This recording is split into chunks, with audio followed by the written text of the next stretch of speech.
Welcome to the Before I Forget podcast, where we talk to ex-athletes, coaches, and people we've worked with over the years, or we admire, to tell the stories before we forget and before they forget, because I'm getting old. Anyway, today we welcome one of our favourite stories, Nathan McAndrew, a cricketer from, he might actually correct me on this, the Oak Flat Rats. Is that true, Macca? Yeah, Oak Flats Rats. Yep, that's the one. And worked his way through Bankstown and then was around the New South Wales squad for a long time before getting chosen by the Sydney Thunder and also South Australian Redbacks. Are they still called the Redbacks? I don't know. Anyway, we'll find out. And now the last 3 years has been the leading Shield wicket taker. We welcome Nathan McAndrew. Great to have you, mate. Thanks, mate. Good to be on. Good to have a chat. We sort of only get to text these days, so it's nice to see your face. It's been a while. Yeah, awesome to have you, mate. And of course, we don't go anywhere without our co-host unless he's too busy doing his groundskeeping. It's great to have Sam Newton all the way from England, Norwich City. Welcome, Sam. Jock, Maccas, pleasure to be here, boys. Phoning in from Suffolk today, in the backyard of the family I'm staying with. So, yeah, it should be very interesting chats. And is that do I see a mullet there, Sam? Yeah, it's coming along nicely, actually. Nice. It's growing out quite nice. Yeah, look at that. Yeah. It must be a trendy thing or something. They're back in. Well, great to have you, mate. Anyway, so let's get started with you, Nath. What I want to know is how you went from the Oak Flats Rats. It's a tough one to say that. Where another couple of famous cricketers are from, Brett and Shane Lee, I believe. I just talked to Brett the other day. More on that soon. To Bankstown. How did that first happen, mate? A bit of an odd one, mate. I'd sort of always wanted to go up and play grade cricket in Sydney. I think any good young player, or even just young player in general, when you're growing up down the south coast, you always hear of people who've gone up and gone up to play Sydney and give it a crack. Whether they've made it or not, it's sort of not the story. It's just part of the journey, I suppose. You sort of, if you want to really make it and you want to try and give it a crack and try and play professionally, then that's the obvious stepping stone to go up to Sydney and play grade cricket up there. So I hadn't sort of played that high level in the pathways. I was an opening batter and not much of a bowler growing up, so hence probably explains why I never really went very far in the pathways. If anyone's seen the batting lately, it seems to be on the decline, so that probably wouldn't shock you as to why I never progressed through the pathways very, very well. But I suppose I just had whether it was a belief that I was better than what I'd shown, or a bit of delusion, who knows, bit of whatever you'd call it. But I always believed that I was better than what I had done, and I just wanted to play in a more competitive environment. So, playing club cricket down on the south coast, it's pretty nonchalant. You start at 1 o'clock. Most guys had a pretty big night at the pub the night before, and it's a very friendly game of cricket. Still very competitive, but as a young kid aspiring to try and play professionally, I wanted to get to Sydney as quick as I could and try and play up there and learn from all the really incredible players that they have there in first grade and even second grade, third grade. So for me, I never really expected that cricket was going to happen professionally, especially from where I was as a 17, 18-year-old kid. But the parents basically said once you've finished high school and you've got into uni and that sort of is all taken care of, then you can go up and chase this silly cricket thing. So that was basically how it happened. I finished uni, got into Wollongong University doing civil engineering. Still haven't finished it today, funnily enough. Oh, really? I've been telling everyone you've finished. No, I've got 4 subjects left, so I'm nearly done. But I had 4 subjects left 4 years ago, and I haven't done a subject since I've moved to South Australia. I've been reasonably busy, which has been a good thing. So, it's still just on the back burner there. But that was the start of it.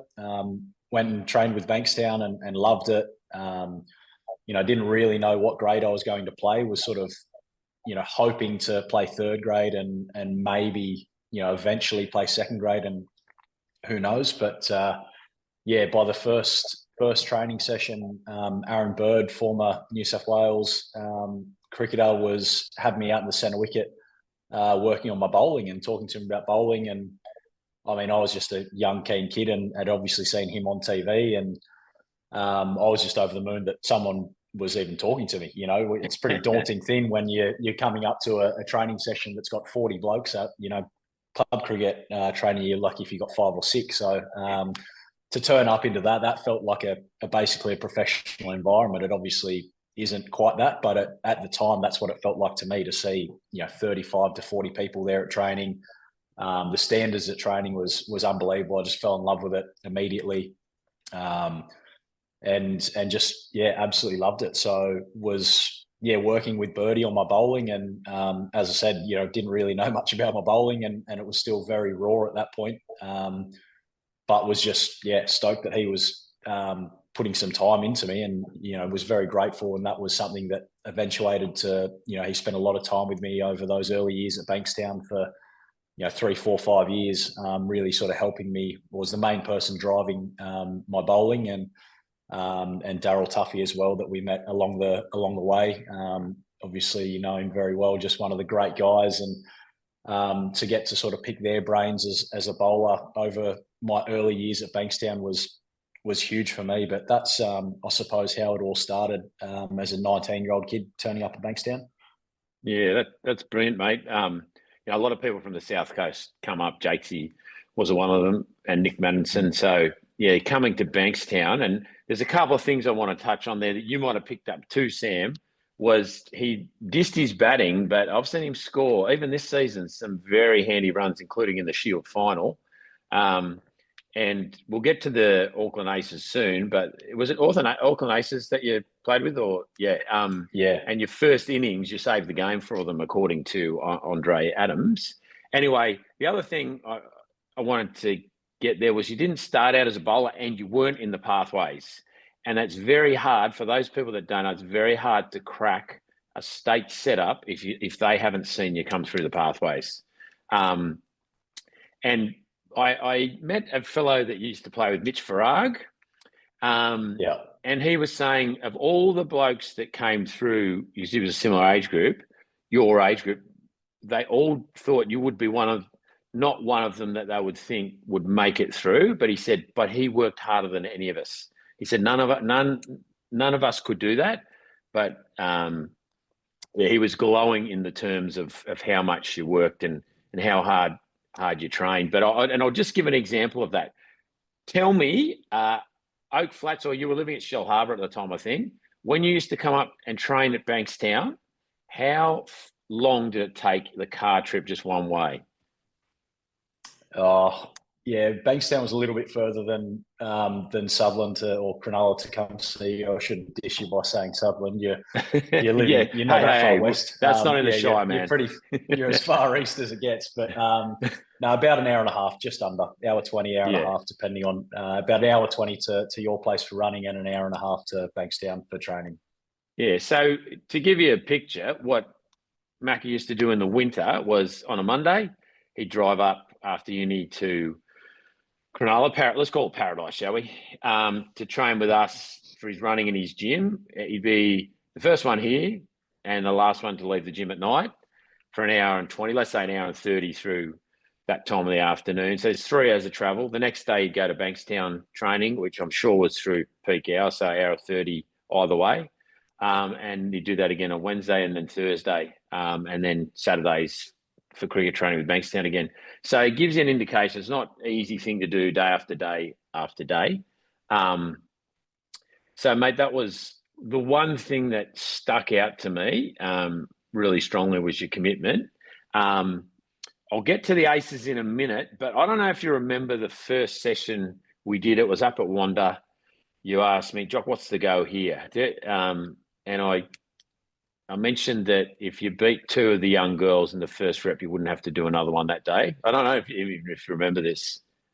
Do you remember? I don't remember, but if that was the bet, I'm sure I probably lost it because at the time I wouldn't have realised how good of runners they were, but I certainly learnt pretty quickly. Yeah, they were bloody rapid. And I learnt that being heavier on the sand wasn't an advantage. So these little 10-year-old girls who probably weighed 30 kilos would just bound on past it like they were running on a track tar.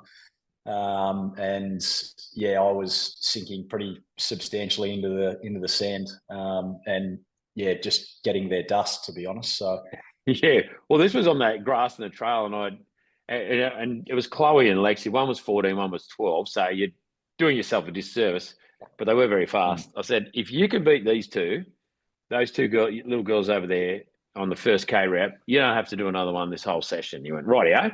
And mind you were pretty quick still, but they were very quick. And they beat you by a fair way, and you ran past me and go, get the message, Jock. yeah, it sounds about right. Pretty humbling experience going for a run at Jock athletic training sessions for the most part as a cricketer. So I think at that point I was a lot fitter than I am now. My 2K time trial is certainly blown out the back door now that I'm playing a lot more cricket, and as long as my bowling stays good, that's all that matters, because I used to be very good at the 2K time trial and not that good of a bowler. So it's a good trade-off for me. But yeah, I was pretty fit back then. I was a pretty good runner, and definitely a good runner in terms of cricketers, in terms of relativity. But yeah, compared to the runners that you trained, it was a pretty humbling experience. But I'd get them in the gym. That was not their that wasn't their forte. Yeah, and that's the thing as a cricketer. You're an all-round athlete. You've got to be strong, fast. You've got to do it over and over and over again, and powerful. So it's a multifaceted sport. I think you've got to throw in the skills. But mate, then we move on. So I'm not sure if you knew this, Sam. Can you tell me where Nathan played his first ever first-class match? Got no idea. Couldn't tell you. But not a single clue, not even if I guess. How about you enlighten me? Well, mate, I'm just a little bit concerned about your research here. Well, I'm trying to research, but no, my Wi-Fi's proving difficult. No, we had there was this chap that was coaching Auckland Aces as a bowling coach, Andre Adams, and he rang me and he said, I'm looking for a bowler where his bowler short. Nathan McAndrew, can you tell me about him? He said, I've spoken to Tim Freeburn. He reckons he's the man. And I said, well, this is what I can tell you about Maccas. And I told him how you travelled all that way on, all those days a week, and you didn't miss a session, and that you were first there, last to leave. And I said, so, mate, if that type of attitude is worth anything to you, he'd be the bloke I'd be picking too. Yeah, so tell me about the Aces, mate, and I had to ring Crowie and let him know that it was my fault, and I'm really sorry. He'd sent you to train with us, and we sent you to New Zealand. Yeah. So tell us about that time, mate. Super bizarre how that all came up. As you said, he'd called you. I think he'd sort of got the idea off Daryl Tuffy, as I mentioned earlier. I think they'd just been on the phone one night talking about how the season was going and life and blah blah blah. And Andre had said they'd had a few injuries, and as you know, the New Zealand contract lists are not as deep as what they are over here in terms of the state contracts, and they just didn't feel like they had much depth. So I think they tried to call New South Wales and Queensland. I think Queensland Jakesy was still coaching at Queensland back at that time, and asked if they could send any of their bowlers that were playing second 11 over to play the Plunket Shield. So I think they sort of struck out there with New South Wales and Queensland, and it was on the phone to Daryl, and Daryl said, "Oh well, this kid's not bad. He plays second 11 here. I just debuted in the Big Bash for the Thunder, and we won it, which was the greatest experience of my life at that time.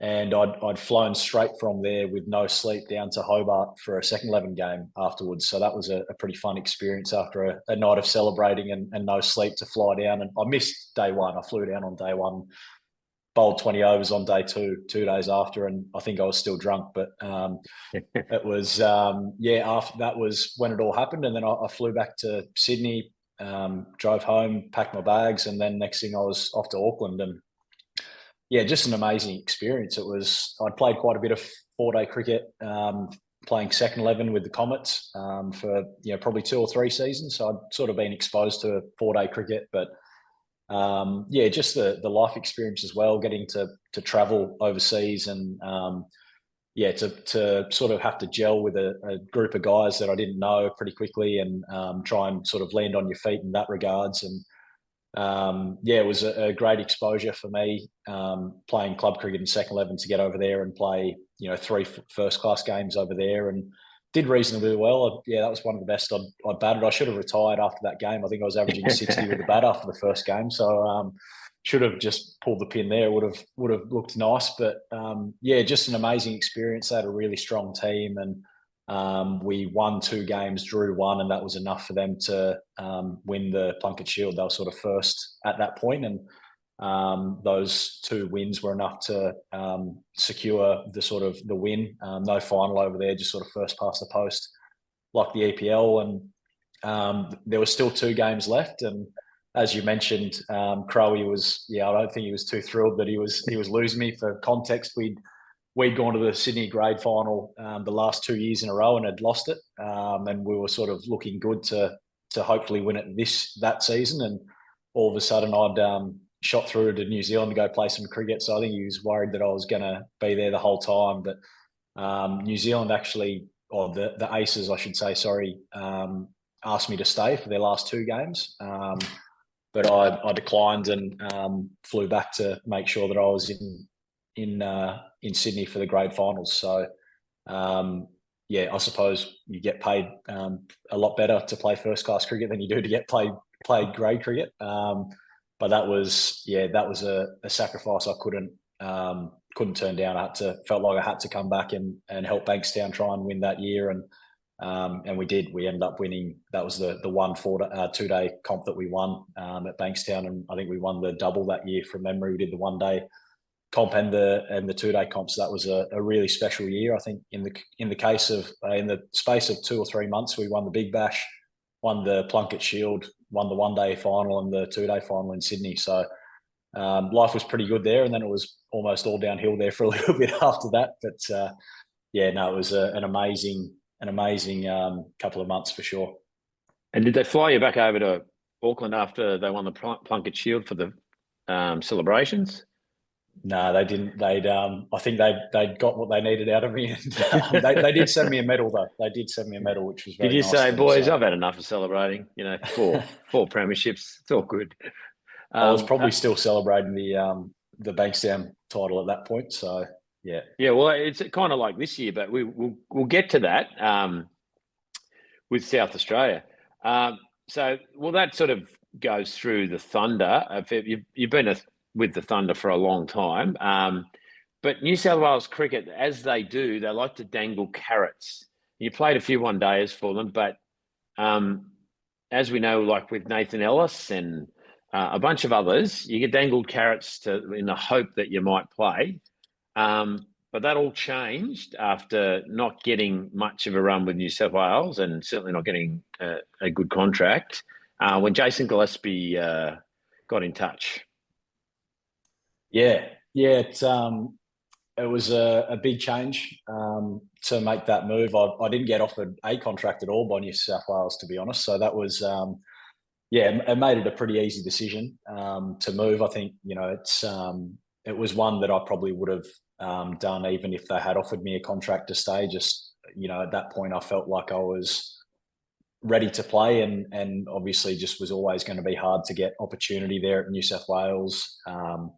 I think the feedback at that point was that they didn't really see me as an out-and-out bowler, that I would sort of only play red ball cricket in that kind of bowling all-rounder role. And how wrong they were.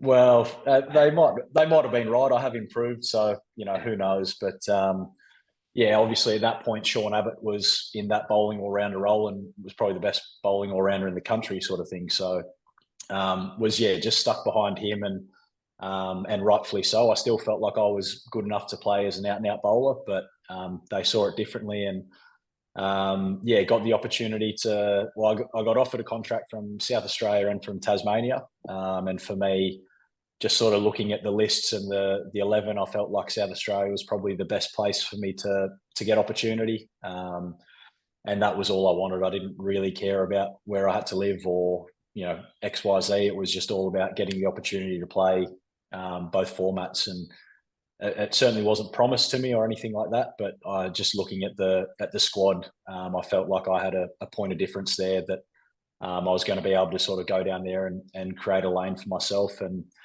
went down there and had a good pre-season and started in the first Shield game and first one-day game. And from there, the rest has kind of just been a pretty upward trajectory for me since then. And it's been an amazing 4 years down here. It's changed my life, really, to be honest. Off the back of that, I've had the opportunity to go play county cricket the last 4 years as well. And, I 4 years ago, I didn't know if I was ever going to play one game of Shield cricket, let alone get to go over and play county cricket and do some pretty cool things that I've had the opportunity to do the last 4 years. So it's been an awesome move. And yeah, obviously Dizzy was a big part of that.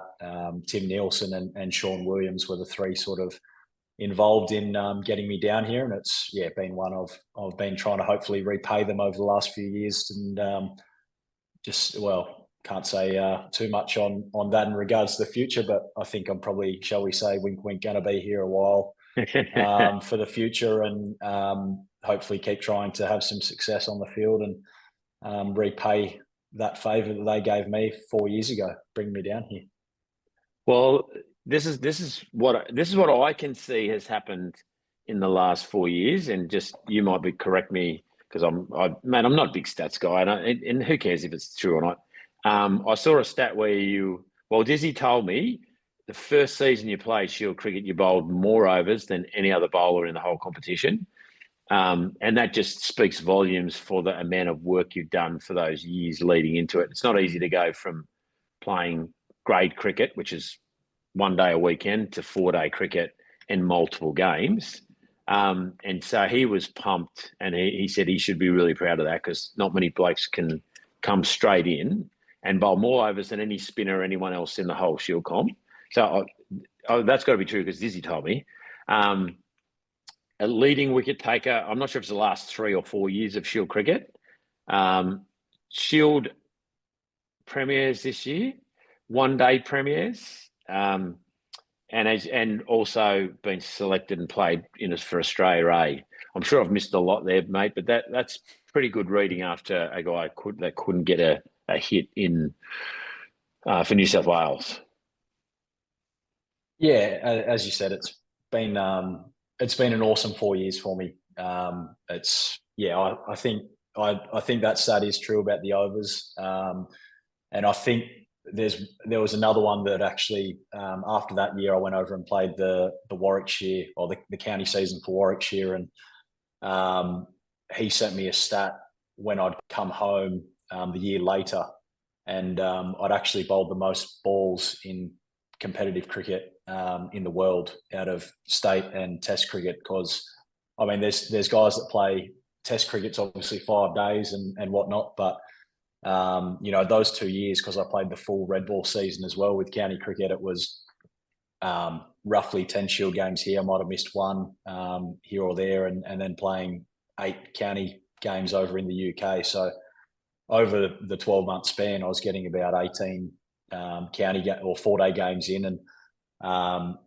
test cricketers don't play 18 tests. The only country that play that much is England, and their quicks, they rotate them quite a lot, or they're all injured. The Aussie quicks, they don't get injured, unfortunately for me, but they're unbelievably robust. They play all 3 formats, but they're sort of playing 13 to 14 tests a year max. And I suppose combining that with playing all the 1-day cricket for South Australia and Big Bash and a T20 Blast over in the UK, had been a pretty busy stretch for a couple of years there. And since then, I've sort of dialed back the amount of red ball cricket I'm playing over in the UK, and more just trying to prioritise white ball cricket over there and make sure that that's keeping me a little bit fresher, so that when I come back and I'm nice and fresh for Shield cricket when I come back. And I suppose I learnt so much over in the UK. I really think that's what's really made me a much more attacking bowler. Getting over there, bowling with the Duke, bowling on English wickets where you have to bowl fuller, and learning how to bowl that full length while still keeping energy on the ball has really, I think, made me the attacking bowler that I've become today. Because, as you said, I'd played T20 cricket for a long time, but T20 cricket's all about sort of banging it into 6.5, 7 metre length, and you bowl any further than that, it disappears over your head. So, in terms of transitioning into red ball cricket and trying to keep the stumps in play for as long as possible, you've got to look to bowl that little bit fuller, which it's easier said than done, but the ability to bowl that yard fuller on wickets that are offering, at the Gabba, at the Wacka, where you've got to bowl a bit fuller with the bounce. That's been probably my biggest attribute, has been able to bowl fuller with energy on the ball and bowl that length consistently and not miss. And I think that's just over the course of a number of years allowed me to keep all three methods of dismissal, the main three methods of dismissal in play. And if you can do that for long enough, you're usually going to have a bit of success. So the UK has been massive for my development, but now it's probably, I feel like I've learned not everything that I can learn, but now it's more about probably preserving my body and making sure I'm being a bit more selective with red ball cricket outside of our summer, and still get over there, play a bit of white ball cricket, chase the summer, chase the sun, and get out of the winter and the pre-season back here. But make sure that I'm coming back nice and fresh, and make sure that I'm hitting the ground running come September when our season starts again. Yeah, that's good. Well, sorry, Sam, you go for it. You mentioned a lot of different formats and different styles of cricket, because obviously English red ball cricket is so vastly different to Australian red ball cricket, and trying to explain that to people here, it just doesn't really wrap their head around. They can't wrap their head around it of how different it is. But obviously it's something I've struggled with, is a change of conditions. And like I was wondering, did you struggle coming over originally? Like, was it something that you found yourself bowling too short, or was it something that you consciously worked on leading into the English season?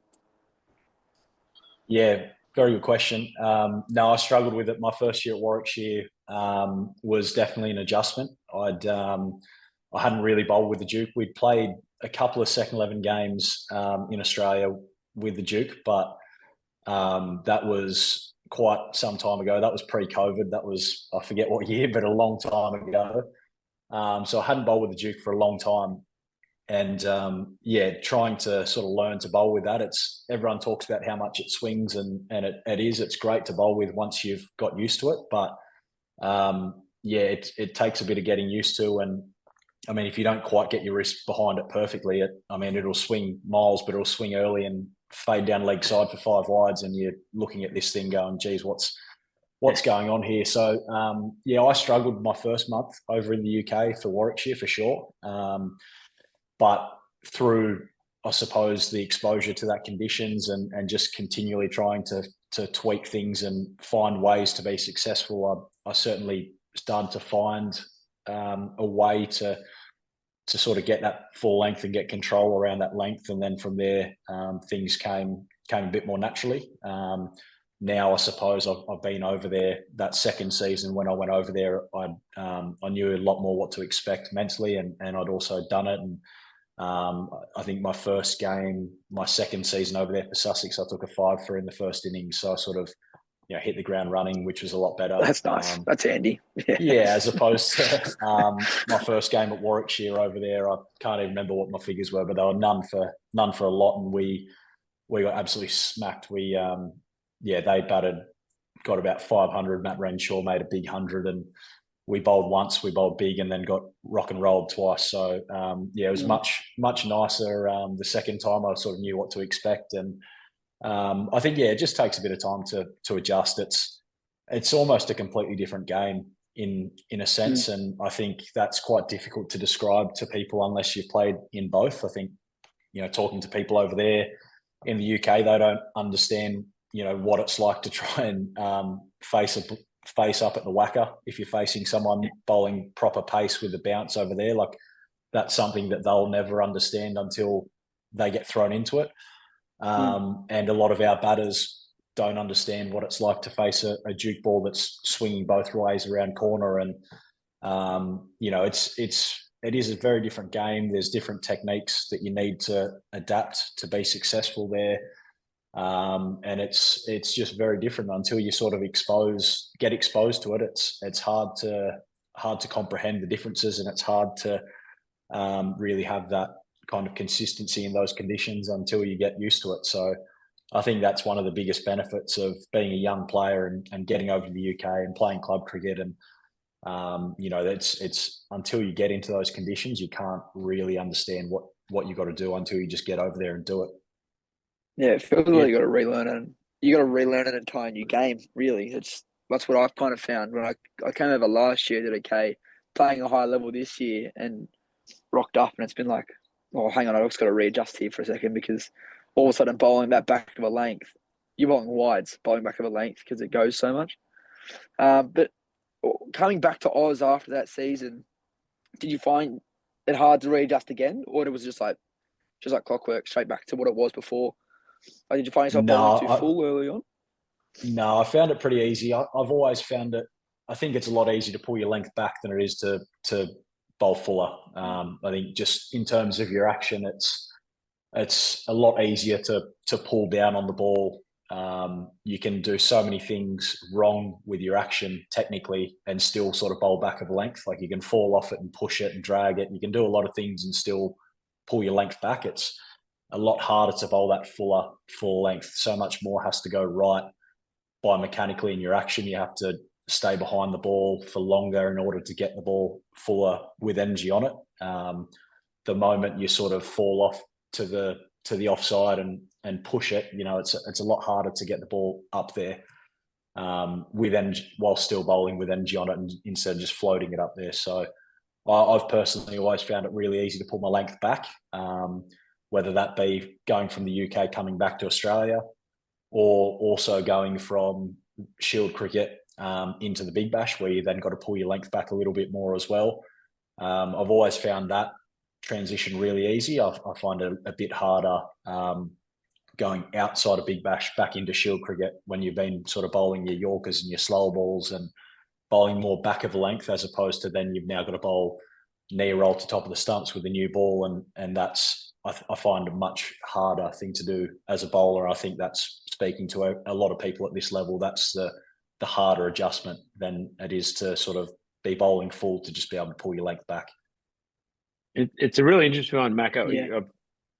Always we hear, the full length. And looking at your wickets, particularly this season, the amount of bowls and LBs and nick-offs from the front foot that you got, it's pretty much most dismissals, the odd bouncer here and there. But youngsters, it's not bowling floaty half volleys. It's like you said, energy on the ball, top of the stumps or the knee roll. It's not half volleys. It's a full a length and back of a length, basically. It's still not a throwdown for a batsman.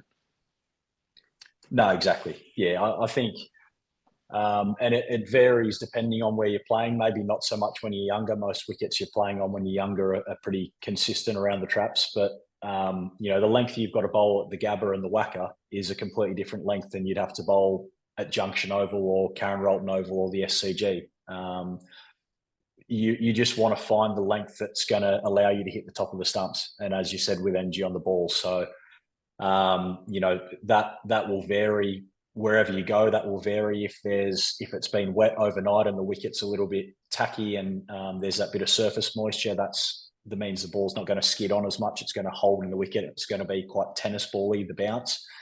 So again, you've got to bowl fuller in those conditions. And then as the wicket starts to harden up over a couple of hours with the sun on and starts to get firmer and flatten out and get quicker, that length will naturally, that same length to hit the top of the stumps, you got to pull it back half a yard to hit the top of the stumps. So that's pretty much the only thing I focus on as a bowler, and obviously, my action and things like that. But all I ever really focus on is just what length I need to hit the top of the stumps with the new ball. I think it's a little bit different once you're 20, 30 overs in. The game will tell you what you need to do at that point. And the ball might not be moving around or swinging as much. So you might go into a bit more of a holding pattern. But in terms of maximising the new ball and trying to take as many wickets as possible without searching and just trying to hunt for wickets, for me, it's single-handedly the only thing that I want to focus on is my length, and make sure that I'm challenging that front foot defence as many balls as possible, if not every ball, and just making it really difficult for batters. you're not going to bowl a wicket-taking ball every ball. That's just the reality of the game. It takes time to get people out, but the more balls you put in that critical area, the more success you're going to have in the short term and the long run. So that's all I kind of try to focus on. I just try to picture a little sort of box in and around top of off, top of middle, top of fourth.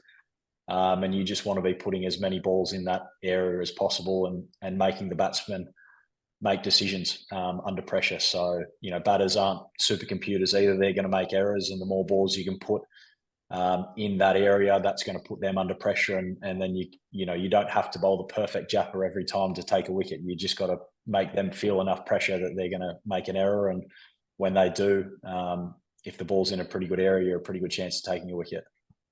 And I think that was McGrath's greatest strength, was he never lost patience in doing that. So, and looking at your figures and looking at the bowling I saw you do this year, that's certainly what you were doing as well. So it's been really impressive, mate. Now we can't let you go anywhere without telling us what it was like to win that Shield final.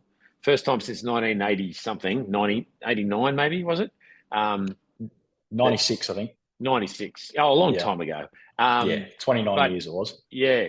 But and I'd seen, like, I talked to Dizzy regularly through the period where, you guys weren't winning any games and how hard that was. And to come through and then win this year, that must have been awesome. Yeah, it was epic. I think it was made so special because of how hard it had been in the past for South Australian cricket in general. So, hopefully we win again next year. That would be fantastic. But if we were to win again next year, I don't think that would compare to what it meant this year for not just the people that played in it, but the coaching staff, guys like Mark Cosgrove, who's an assistant coach. He'd played through that era where they hadn't won games. So to see how emotional he was after the game was unbelievable. To see what it meant to so many people and to the state and to South Australian cricket fans.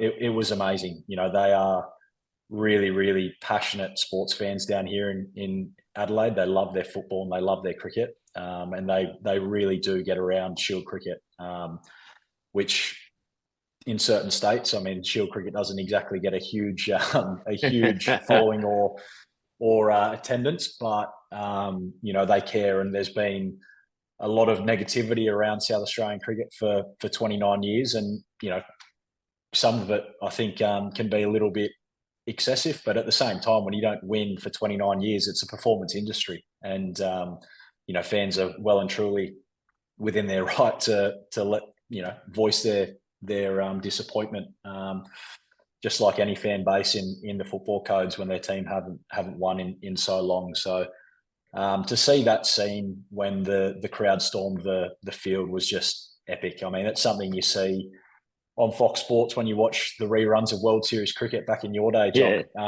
Yeah. It's not something I thought I'd ever see in my lifetime, to be honest. So, we play in some really big crowds in front of the Big Bash and things like that, but security is so tight these days that, things like that just don't happen, in cricket, in football, and it just, those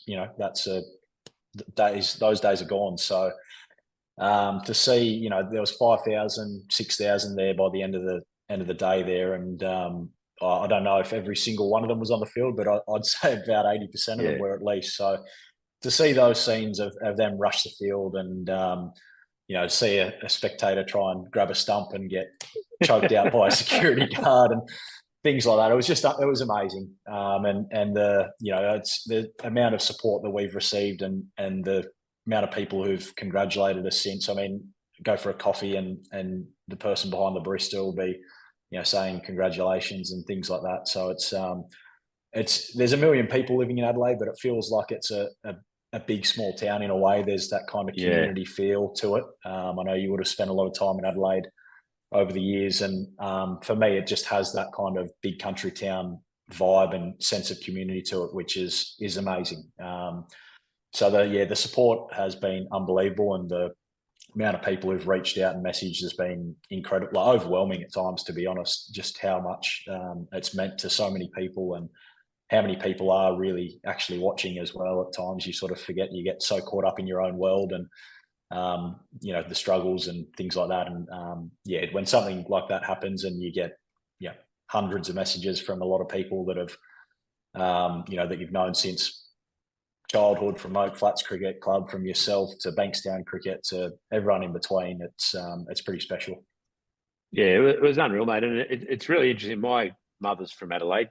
My grandfather played grade cricket over there. And so South Australia's always been my second team. So, I always keep an eye on it with Vinny and Diz as the coaches there for so long. So, it was awesome to see, mate. And I've got to say, Tim Nelson, Dizzy, not so much Dizzy, but Tim Nelson and Brayshaw, they would never shut up about their last win, how good it was. And, mate, I've had to hear about it for years. So it's good that you guys knocked them off. But, mate, that and we have what's called a wall of fame, Macca. One of my old soccer players, she's a really good artist, and she's painting our wall of fame. And it's for national champions, people that have represented the country, and also world champions. So with the Sydney Thunder win and the 2 wins this year for South Australia, and I didn't even know about the New Zealand one. So you're going up on our wall of fame as soon as it's been painted. So welcome to that. We'll do a big presentation for that. We've got a few up there. But, mate, question for you. The technician, where did that come from, the nickname? That was yourself, mate. I think I hope I didn't name that myself. I don't think I've ever used myself. I don't remember who named it. I don't know. It would have been so. It sounds like something you'd say. Something something pretty boring and ordinary that you thought was hilarious. But yeah, someone's got to laugh at my jokes. Yeah, may as well be me. No, exactly. So I assume that was just passed down from yourself, and it means a lot to have someone of your experience in the industry credit myself on my lifting technique. Means a lot for sure. For a big, tall fella, very coordinated, very good lifting technique. Still gets talked about in the gym, not just by me either. So, mate, we'll go to you. What's your sporting moment of the last few weeks that's really caught your attention? If it was a couple of weeks, I just sort of thought of one on the fly. But if we're putting it all the way back for 2 months, then I'd have to go Brendan Doggett in the Shield final. Best figures in the history of a Shield final, 12 or 11. I can't even remember what they were, to be honest. Everything's been a bit of a blur since then with all the celebrating. But, Doggy's performance on a very batsman-friendly wicket at Karen Rolton Oval to take 11 for, I think it was 11 for, might have even been 12. That was unbelievable. Won us the final, won us the Shield single-handedly there almost, with the help of some batters as well. But if I had to go the last couple of weeks, it's not necessarily a moment, but something that stood out to me was watching Port Adelaide in the AFL play live, seeing Jason Horne-Francis live in person, athletically speaking, was very impressive. On an AFL field, they're unbelievable athletes, probably the best all-round runners and strength coordination athletes I've seen. And seeing him be a bit of a pocket rocket, short, stocky powerhouse, watching him move through the contests and pick up balls off the ground and within 2 steps be at full pace, it feels like, just really stood out to me. On a ground full of incredible athletes, he just popped off the page. So that was pretty impressive for me. Yeah, unbelievable, mate. And that 2 things there is, whenever a sport has one of their key skills as their aerobic capacity, you know that it's a pretty challenging sport. Yeah. And that's one of their selection criteria. And the other thing too, mate, I don't think, I looked at your bowling figures at the end of the Shield, and I can't remember them exactly, but I think it was 5 for roughly 100 over a bunch of overs. So don't discount what your contribution was too. But Doggett Doggett just stole the show because he's unbelievable. So, yeah, and it's been great to see someone like him too just have the success he's had this year, where he's been in and around for a long time and clearly got talent, but that was fantastic. Well, thanks, mate. And over to you, Sam. What's your moment? You were off for a bit, but Maccas was Doggett in the Shield final. So what's your major moment of the last whatever time you want to make it? My major moment of the last, however long, was we're going, we've spoken about Olympics and cricket, and obviously there's an obvious one with cricket, which we'll leave Jock to bring it home. But I want to talk about golf. I want to talk about Rory McIlroy getting his masterpiece, winning his Grand Slam after so long. For people who don't watch golf, I don't even know what the comparison is to cricket for that. I guess it would be like, I don't even know, winning the World Test Championship maybe. I don't know. But, he won 3 majors very early on in his career, and it's been something like 8 years, I think, since he won his last major, and he won the Masters, which I think he's been almost favoured to win the last 10 years and hasn't won.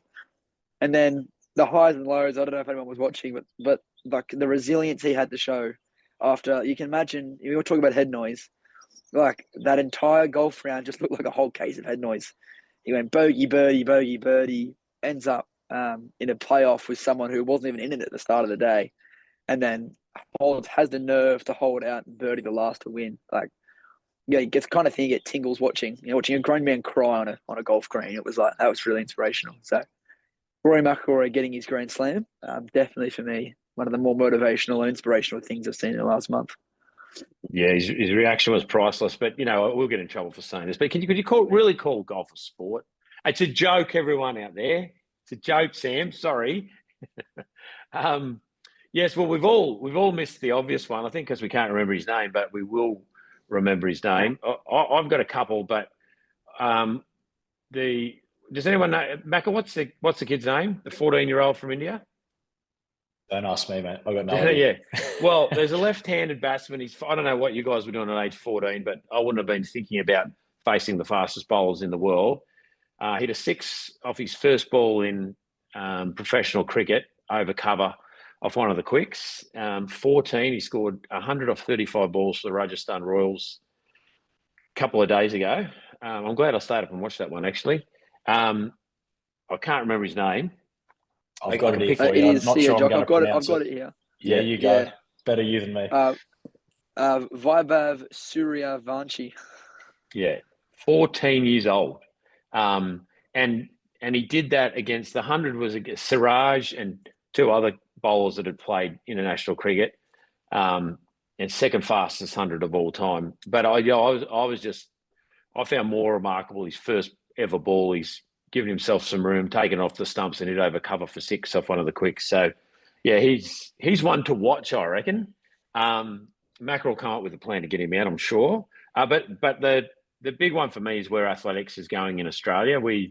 I remember going to my level 4 athletics coaching course, and there was a couple of the Australian coaches in there, and one of them says, once you get to a final of the Olympics and that, you just got to be realistic and aim for your 10th spot. Don't throw it all out the window and go for first and then you die. And I went, are you joking? I said, with that attitude, it's no wonder we come 10th. But anyway, we've started taking on the world, and Gout is really leading the way. There's 100-metre sprinter. He's gone faster than Bolt did at the same age. He's going to be an absolute superstar. He is already. But I never thought we'd have a sprinter, an Olympic sprinter that would threaten for the gold medal in the 100. But this guy, 100, 200, 400, take your pick. He's going to be something else. But not only that, a lot of our middle distance runners are right up there in world standards now. And Jessica Hull breaking a world record. Another Wollongong product or South Coast product there, Maccas. So it's just really exciting time for athletics in Australia as well, and around the world. But yes, a lot of great moments there. Anything you guys want to add on any of those sporting moments? No, he's pretty good, Gout, isn't he? Oh, mate, what a freak. He's a freak of nature and will be exciting to watch in the 2028 Olympics? Yeah, and we will break down his technique on another episode when we get one of our running guys on there, mate. It's because something special. How quick do you reckon he could go? Oh, mate, he'll go mid nines, and mate, it's hard to say. I've never seen anyone run this fast at that age ever. Like, as I say, faster than Bolt at the same age. And his start, from memory, his start isn't overly good, is it either? Yeah, and same with Bolt. He's same with Bolt. Yeah, he's very much he's what's called a tendon-dominated runner, mate. So it's all this elastic energy, kind of like Boomer's bowling action. It's not all power. It's the stored and released energy from his long. He must have very long tendons, and but anyway, we'll have a look at that. But yeah, that's why I think 200 and 400 he'll be something else. Yeah. Well, anyway, Macca, I know you go off to England this weekend to play for Sussex, so don't want to keep you any longer. Really appreciate your time, mate. I know how busy you are when you become as famous as you. So yeah, brilliant to speak to you, mate. We don't get to chat much, as you say, just over text these days, but we all watch you and see what you're doing and stay abreast of, and always on your side, mate. So brilliant to have you. Anything you want to finish off with, Sam? Not too much from me. Pleasure talking to you, Macca. I mean, quite the career already. But plenty more years to go. Hopefully, plenty more success for you. Good luck over in England. Or over here, I should say. Yeah. Okay. Well, what's the season look like for you and for Sussex? How many games you end up playing? On 2 red ball games, 16th and the 23rd of May. So I fly Saturday, got another week of training, and then last 2 red ball games before the T20 break for the Blast, and then the full T20 season. So yeah, as I said earlier, a little bit less red ball and a bit more white ball. So just try and sort of do as little red ball as I can these days, and in the off season anyway over there, and try and play some T20s and see how we go. We had a pretty good. Are you playing in the Blast? Yeah, in the Blast. Yeah, you are. Yeah, cool. So did the T20s with Sussex last 2 years as well as some red ball. 2 years ago we were a pretty average T20 side, and last year ended up qualifying for the finals. So made a really big jump in quite a short period of time. Very young group that were hadn't played much T20 cricket, and to see their development as a side from 2 years ago to last year was unbelievable, to be honest. It's a great group of guys. They've got a lot of young kids who've come through some private schools. There's some private schools in that sort of Sussexy area, so a lot of them have come from all around the UK, but on cricket scholarships.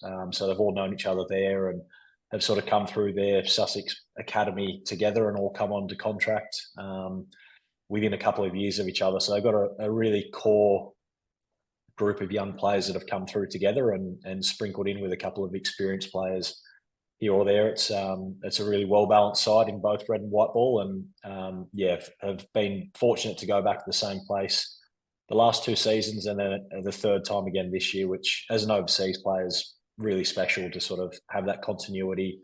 It's nice to just know, I'm going into Hove. I know all the players, know the coaches, know the area, and you feel like sort of part of the furniture after your second, third year there. So it's really looking forward to it, and I've heard it's already pretty warm there relative compared to this time of year in previous years. So looking forward to that. Really. Hopefully I don't bring any clouds or rain over with me, but looking forward to the summer.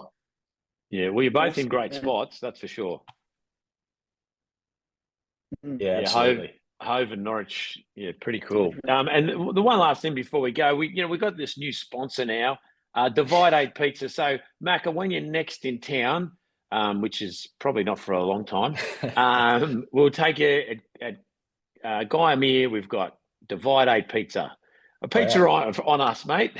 Wow, you've always had some pizza sponsors, mate. You're just picking and choosing now, eh? How? No, it's the same. It's just old guys from Crust. They just they've opened another one. So a healthy pizza it is, Macca. That's what healthy it is. Pizza. Yeah. Well, no worries, mate. Well, have a great time in England. We're hopeful that you get a tour sometime soon with the Australian squad. I don't think it's far away if you keep doing what you're doing, mate. And and some better judges than me have already told me they think you're going to get a shot. So when you've done what you've done for so long, the selectors have to be noticing. So yeah, great stuff, mate, and we'll talk soon.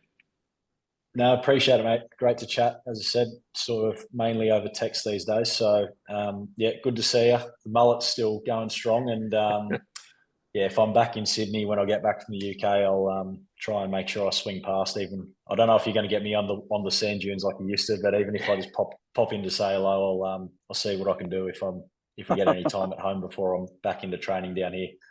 Yeah, that'd be great, mate. Good one. All right, Cheers, appreciate buddy. it, mate. Nice to meet you, Sam. Have a good See one, you, mate. Sammy.